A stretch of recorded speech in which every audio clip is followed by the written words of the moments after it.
আজকে আমাদের কলিজার যুবক, কলিজার বোনেরা, যুবতীরা পথ হারা হয়ে অপচয় কিভাবে সময়কে নষ্ট করছে দিনকে দিন। তাদের জীবনকে আল্লাহ দয়া দিয়ে, মায়া দিয়ে সৃষ্টি করেছেন, আর আমরা হাতে ধরে এই মোবাইল আসলো আমাদের কল্যাণের জন্যে, আমরা কল্যাণের ক্ষেত্রে ব্যবহার না করে আমরা মোবাইল ব্যবহার করছি অযথা পথে। যা ব্যবহার আমাদের ভালো দিক নেই, আমাদের খারাপ দিক হচ্ছে, যার দ্বারাই আমাদের মস্তিষ্ক, মন সব অসুস্থ অবস্থা হয়ে গিয়েছে। আমাদের চিন্তার জগৎ দিন দিন খুব খারাপ অবস্থা হয়ে গিয়েছে একমাত্র মোবাইল আসক্তি হওয়ার কারণে।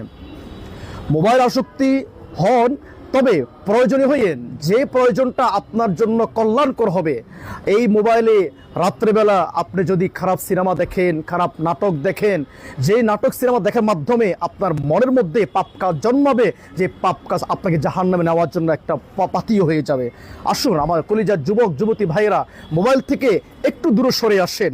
যেই রমাদান মাস আমাদের কাছে এসেছে, আমাদের জীবনটাকে জান্নাতি বানানোর জন্য, জীবনটাকে আল্লাহ সান্নিধ্য অর্জন করার জন্য, জীবনটাকে আমাদেরকে সুখী সমৃদ্ধ করার জন্য, ইহকাল পরকাল সফলমণ্ডিত করার জন্যে, আমরা সেদিকে মনোযোগ না হয়ে আমরা অযথা সময় বসে বসে পেটে হাত দিয়ে, কপালে হাত দিয়ে, ইফতার সামনে রেখে ফেসবুক দেখি, টিকটক দেখি, ইউটিউব দেখি। কেন ভাই?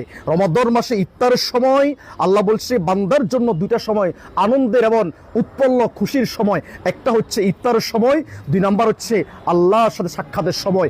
আল্লাহ এমন কোনো কথা বলেন নাই যে ইবাদত করলে আমি আল্লাহ নিজ হাতে পুরস্কার দিব।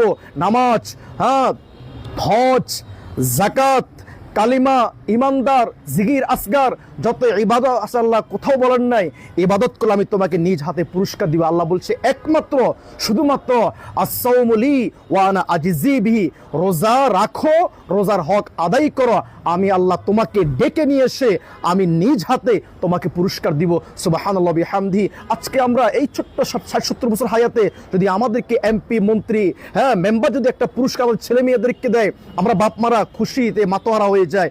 আর একটু ভেবে দেখুন, চিন্তা করে দেখুন, আল্লাহ বান্দাকে ডাকবে রহিমুল্লাহ, করিমুল্লাহ, সলিমুল্লাহ, তুমি রমাদান মাসে রোজা রেখেছো, আসো, তোমার রোজা আমি খুশি হয়ে গেছি। তুমি মোবাইলকে সময় না দিয়ে, তুমি অপচয় সময় নষ্ট না করে তুমি আমাকে সময় দিয়েছো।